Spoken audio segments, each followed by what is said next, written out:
the simulation of death and dying, so death mechanics, in video games with relationship to what we call in academia necro-politics, which is a sort of post-colonial school of theory that thinks about how death and dying or the withholding of resources that promote life govern different populations. And necropolitics is particularly concerned with how this affects people by race differentially. And so that is something that is also at the forefront of my investigation here. So I'm going to start by talking about avatars generally, but ragdolls in particular as computer-generated corpses, and why I think it's important maybe to think about avatars themselves as dead bodies in certain ways. And then we're going to transition into the sort of intersection between necropolitics and desire, necrophilia, right, and racial power. So how these two things kind of play along with each other in and out of gaming contexts. Then I'll look at the unruly bodies themselves and how ragdolls sort of undo fantasies of masculinity. And then we're going to talk about floppy dicks. So we're going to go like really dark, and then it'll be a little bit more lighthearted toward the end. So dolls made out of scraps of cloth are part of humanity's ancient history. They are versatile, easy to create, and virtually indestructible, making them a practical choice for children's playtime. Indeed, this hardy design is likely at the root of the ragdoll's linguistic evolution from noun to verb. So these definitions are from the Oxford English Dictionary. Originally, ragdoll is to relax one's body and limbs entirely. In later use, to tumble or be thrown in a violent, uncontrolled manner. So these are, I think, traced to like the mid-20th century. And as a transitive verb, to throw or manhandle a person violently and with ease. So given this particular etymology, it's likely that digital ragdolls, as objects demonstrating a certain kind of procedural physics popular in modern video games, gained their name not from the toys themselves, but from the motions that they seek to simulate. Because of this, I'd like to trace the genealogy of ragdolls a bit differently than dolls themselves, actually, although I'll sort of return to these eventually. I want to actually start with crash dummies. So in a kind of like very quick nutshell, and I have a laser pointer, so this might help. Turn this on. Laser pointer. There's a laser pointer. So crash test dummies start out as a technology used to measure the forces on human bodies, and they were actually designed to replace corpses and live animals in crash testing, right? So these are technologies that are designed to simulate bodies subjected to extreme forces. Now, there was something about the way that crash test dummies met their doom that really captivated the public, and so some of you all may remember the ad campaign, the ad council campaign, in the 1980s and 1990s starring the crash test dummies that had the tagline, you can learn a lot from a dummy, buckle your safety belt, right? So there's something about this morbid curiosity with bodies subject to forces that made it really fun and funny, and then ultimately turned into a good lesson for children. The crash test dummies then turned into the Incredible Crash Dummies, which are a series of children's toys that were designed to encourage kids to blow apart their dolls and put them back together. No harm done, right? The crash test dummies are always really cheerful and happy to be doing their job. And ultimately, we circle back around to computer animation with this animated short in 1990 something. Anyways, this is one of the first fully computer animated shorts that was actually released, and it predates even like Reboot and stuff. But people don't really talk about this as an animation landmark in the same way. So while it's not a direct descendant of the technological development of the crash test dummy or its media extensions, ragdolls in digital animation and games emerge out of the same fascination with mortality and bodies subject to extreme forces. John Nagel's Falling Bodies, the first demo of procedural ragdoll animation, is of a human falling down a spiral staircase. Such virtual violence has widespread application for animators grappling with the pressures of realism, as well as live-action filmmakers who aim for more intense spectacle without putting money and lives on the line. So you don't have to get a stuntman to fall down the stairs if you have good ragdoll animation aid. In the context of a video game, ragdoll physics maintain their utility as an animation assistant, allowing the game to produce unique death scenes for an infinite number of kills. However, they also gain the actionability that the incredible Crash Dummies toys brought out of the television screen and into the hands of eager children. Instead of the nurturing play that we might expect from other dolls, video game ragdolls invite us to toss them around, to maim them, and to kill them. And of course, I think there's a difference here because in a lot of games, and we'll talk about ragdoll-specific games eventually, but unlike the crash test dummies, ragdolls are clearly meant to be dead bodies in a lot of cases, right? So crash test dummies are alive and their purpose is to be ragdolled around, so there's a bit of a difference here. And I think it's crucial to understand the ragdoll as both physical simulation and a mediated corpse. Following Margaret Schwartz's recent theorization of the corpse as a type of media that stores, transmits, and alters information about individuals and society. She refers to corpses as the site of difference between the deceased and her legacy, the place where the materiality of the body, so the body itself, insufficiently stands in for human subjectivity. So the person is gone, but the body is still there, and it causes the disconnect that a lot of theorists writes about. This is an ideal reminder of the corpsified status of the avatar while both living and dead. Avatars are already vulnerable bodies, burdened with the markers of difference and with incomplete subjectivities, and they consistently fail to fit cleanly into the systems of signification on which they're built. So while we have a lot of vocabulary, well-established vocabulary for analyzing media representations of women, queer folks, people of color, and other oppressed groups, avatars continue to slip through the cracks with all sorts of complications like technological necessity. So the excuse that like women are too hard to animate, so we can't talk about women in the same way in games because they're not included because we don't like women, they're included because we can't physically simulate them or technologically simulate them. Also questions of free will, so you can choose what kind of an avatar you can be, and so that messes up the way that we talk about them.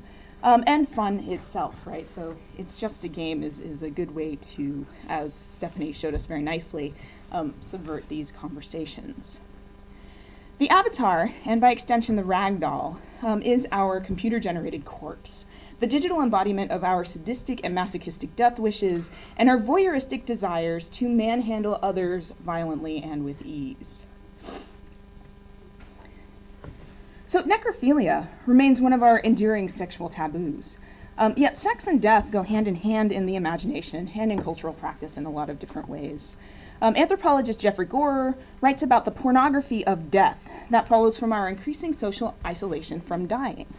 He proposes that advances in medicine in the 20th century both delayed the frequency of natural death and removed it from its former place in the home, only allowing unexpected and frequently violent deaths to remain in the public eye.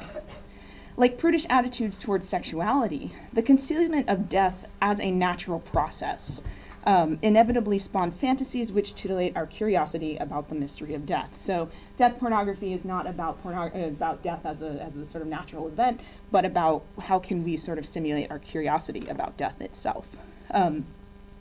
Now, Gorer was writing in Britain in the 1950s, yet his prescient comments about death porn have been taken up by scholars of media and technology, from Sontag to Sobchak to Virilio, all of whom are concerned, for one reason or another, with our society's obsession with death and representations of death. However, these critical accounts of deathly spectacle deal very little with the erotics of the corpse, suggested by Gorer's original terminology. So, one of the things that his narrative actually leaves out in saying that public death is sort of shielded, or death is shielded from the public eye in the 20th century, is the continued legacy of lynching as public spectacle and a media event that produced photographs and other documentation for broad circulations up through the 1960s. So this is also a practice that is explicitly linked by its perpetrators to the purported deviance of black sexuality, a mechanism of racial terror many believed, and we still sort of repeat this today, that many believed was about protecting the sexual purity of white women and white men's exclusive access to them. However, Aliyah Abdurrahman suggests actually that lynching is not about black sexual deviance, but about white sexual deviance. And it's about the desires of a white mob to sort of reinforce the racial order through sexual assault. and through killing, right? Sexual abuse of the corpse was required to feed the curiosity and bloodlust of an insecure white population.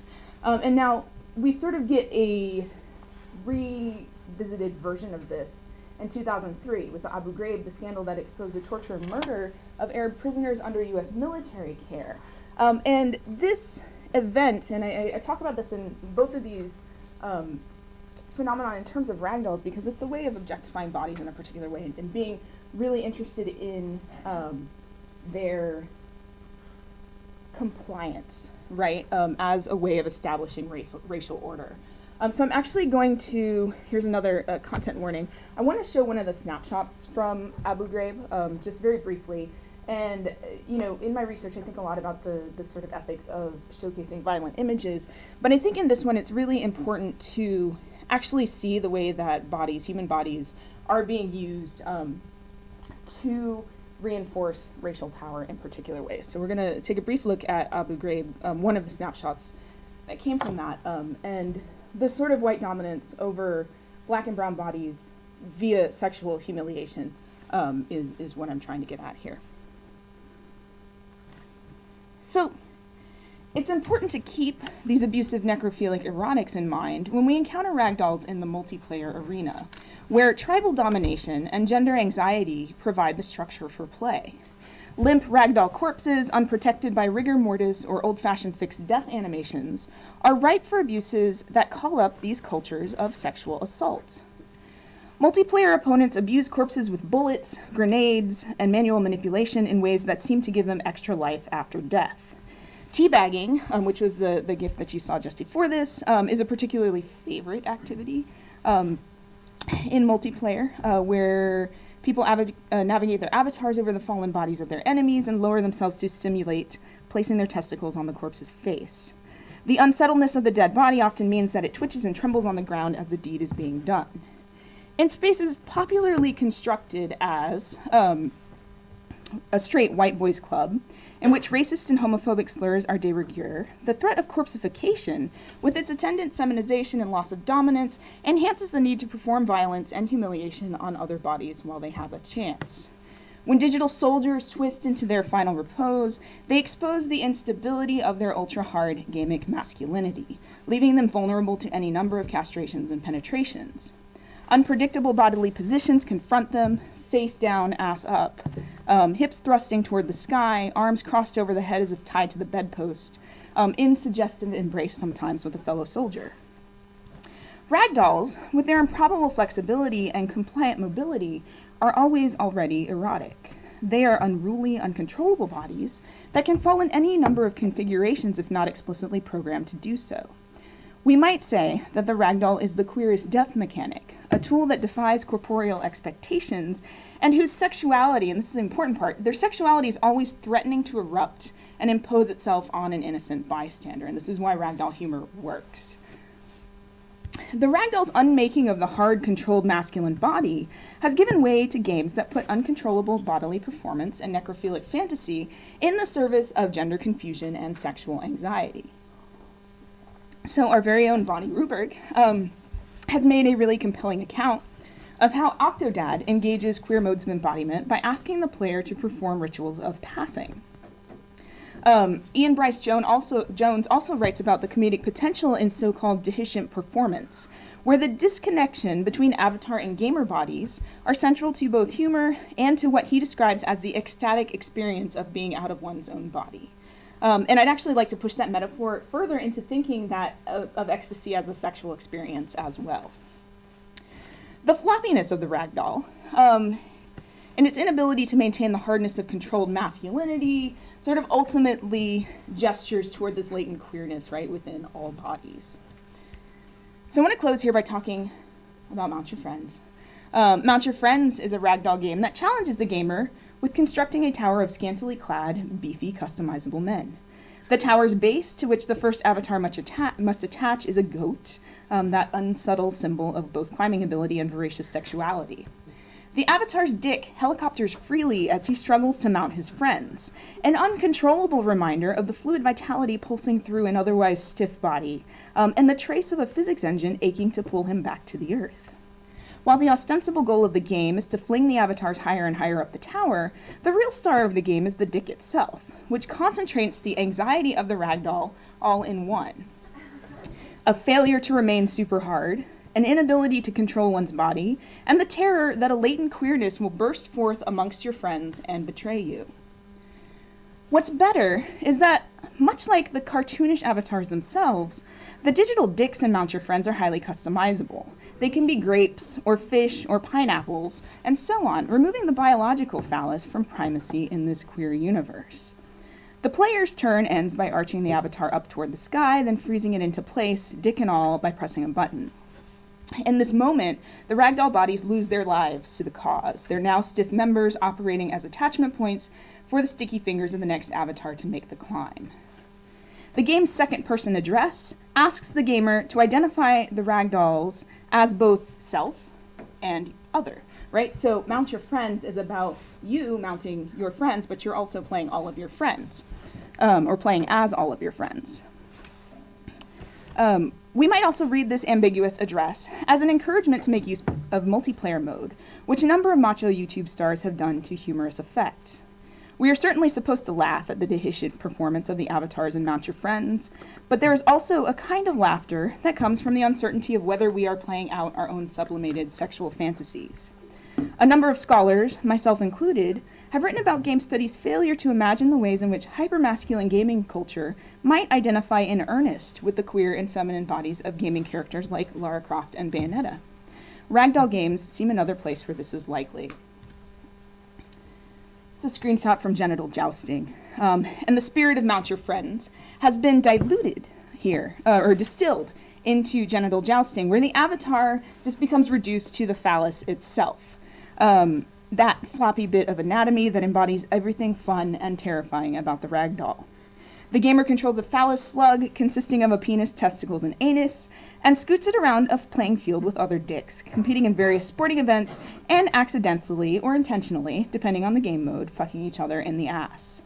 After each round, scores are marked by the lengthening of the penis of those who scored that round, literalizing phallic hierarchies of domination through penetration. And I will leave it there, and we can talk more in Q&A about floppy dicks and avatar corpses. Thank you.